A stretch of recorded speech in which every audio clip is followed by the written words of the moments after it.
Perut buncit. Apakah benar ini cuma masalah penampilan aja? Atau jangan-jangan ada bahaya kesehatan di balik perut buncit ini? Nyatanya berbagai studi menunjukkan kalau buncit berlebih meningkatkan berbagai resiko penyakit tidak menular. Di video hari ini kita akan bahas kenapa kok bisa sih perut buncit itu mendorong berbagai penyakit di masa depan nanti. Tonton videonya sampai habis ya, dan share video ini ke teman-teman kamu yang buncitnya sudah kebelabasan banget.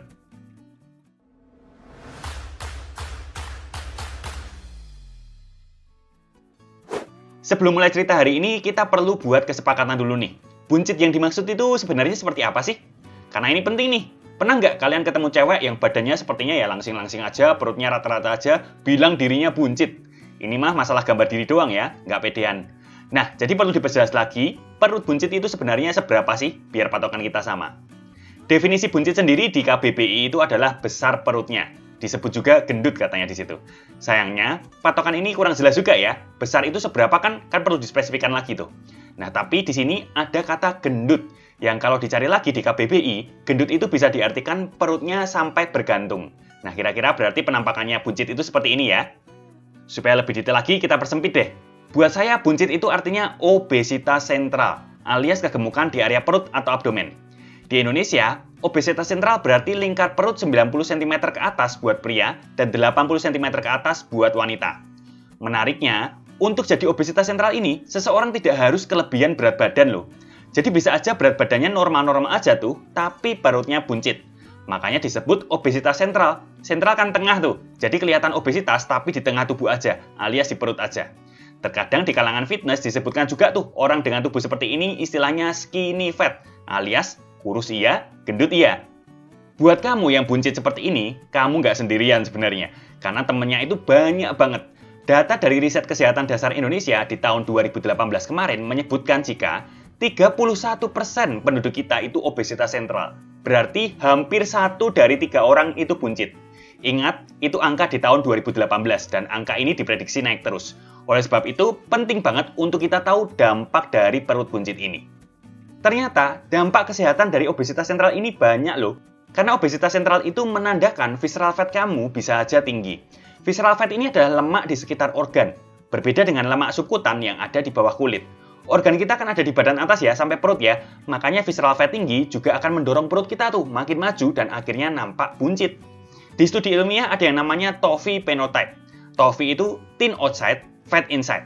Alias di luarnya kurus tapi di dalamnya gemuk.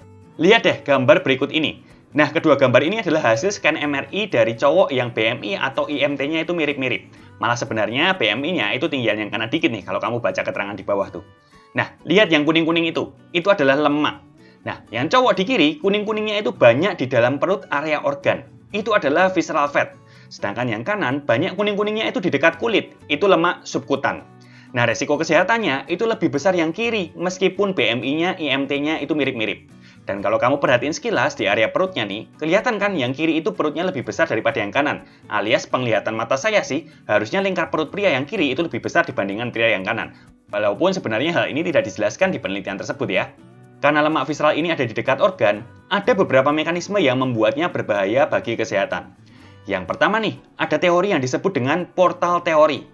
Portal teori ini beranggapan jika visceral fat yang ada di sekitar usus itu bisa langsung terbawa asam-asam lemaknya lewat pembuluh darah vena porta ke liver kita. Nah, ini bisa mendorong penumpukan lemak di liver. Mungkin kamu pernah dengar istilah fatty liver atau perlemakan hati kan? Nah, selain meningkatkan inflamasi pada liver, hal ini juga bisa membuat liver mengalami resistensi insulin. Padahal, liver kita ini penting banget untuk berbagai proses metabolisme di tubuh kita. Jadi, penurunan kinerja liver akan sangat berdampak negatif bagi kesehatan kamu. Terus yang kedua nih, sel lemak sendiri bisa menghasilkan sitokin proinflamasi. Sitokin itu semacam senyawa kimia yang kirim sinyal ke tubuh ya untuk memunculkan efek tertentu seperti itu. Nah, sitokin proinflamasi ini sesuai namanya, sinyalnya bikin inflamasi di dalam tubuh itu naik.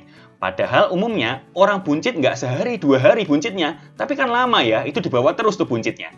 Nah, jadinya terjadi yang namanya chronic inflammation, alias inflamasinya itu berkepanjangan.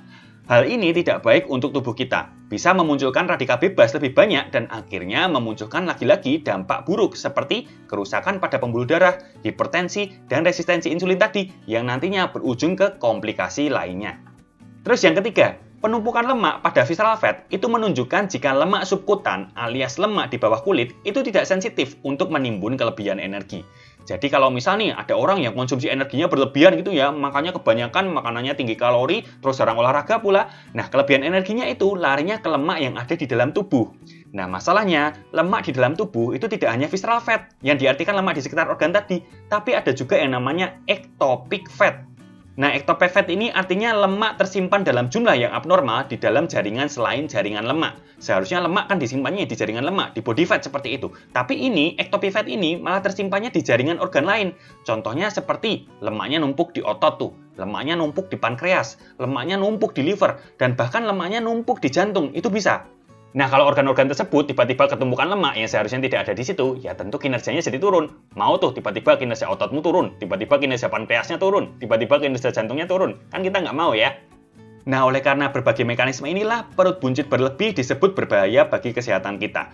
Bahkan salah satu jurnal menyebutkan, setiap kenaikan lingkar perut sebanyak 5 cm, resiko kematian meningkat sebanyak 7% untuk pria, dan resiko kematian meningkat sebanyak 9% untuk wanita. Jadi sudah paham ya, kenapa sebaiknya kita tidak terlalu buncit. Saya nggak minta kamu muluk-muluk nih, yang cowok harus six pack sangat jelas gitu ya kotak-kotaknya. Terus yang cewek kudu slim sampai duduk aja nggak boleh ngelempit perutnya. Ini kan banyak orang pengennya seperti ini. Tapi menurut saya ini bukan goals yang realistis untuk mayoritas orang. Saya cuma minta agar kamu mengusahakan sekali lagi lingkar perut pria itu nggak sampai 90 cm dan lingkar perut wanita itu tidak sampai 80 cm. Demi kesehatan kamu, bukan sekedar penampilan semata. Nah, mungkin ada pertanyaan nih, bagaimana caranya menghilangkan visceral fat? Udah jelasin bahayanya panjang-panjang, tapi belum dijelasin nih gimana ngilanginnya. Nah, sebenarnya buat ini jawabannya simple. Karena visceral fat sendiri itu merupakan lemak, caranya tentunya mengurangi kadar lemak tubuh kita, yang bisa dicapai dengan mengatur pola makan dan juga rutin berolahraga. Dan untuk masuk ke dalam fase fat loss alias berkurangnya lemak tubuh, kamu perlu berada dalam kondisi defisit kalori. Seiring dengan body fatmu turun, visceral fat kamu juga akan turun. Bahkan sebenarnya ada yang menyebutkan nih, kalau visceral fat yang tinggi akan dengan cepat turun saat awal-awal fase fat loss, dan semakin turun lagi seiring dengan kadar body fat total yang turun. Tambahan juga nih, buat kamu yang mungkin lagi cari cara mengecilkan perut buncit di YouTube dan dapat berbagai gerakan-gerakan khusus yang menargetkan area perut seperti ini. Nah, ini tidak efektif ya untuk mengecilkan perut. Kita tidak bisa spot reduction, alias memilih bagian mana dulu yang akan dikecilkan. Latihan perut bukan berarti perutnya akan kecil. Seperti itu ya, paham ya? Selama proses fat loss, ya tubuh sendiri yang akan mengatur bagian mana dulu yang akan berkurang lemaknya. Bukan berarti gerakan-gerakan tersebut jelek atau tidak penting seperti itu ya.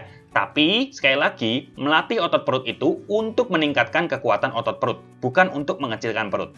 Kalau mau latihan otot, latihlah seluruh otot di tubuh kamu, bukan sekedar melatih perut kamu doang. Karena dalam konteks fat loss, makin banyak otot yang dilatih, makin banyak juga pembakaran kalorinya. Dan makin baik juga efeknya untuk peningkatan massa otot secara keseluruhan. Video ini termasuk dalam playlist Skinny Fat yang akan aku update terus setiap minggunya. So, tonton video lainnya juga ya.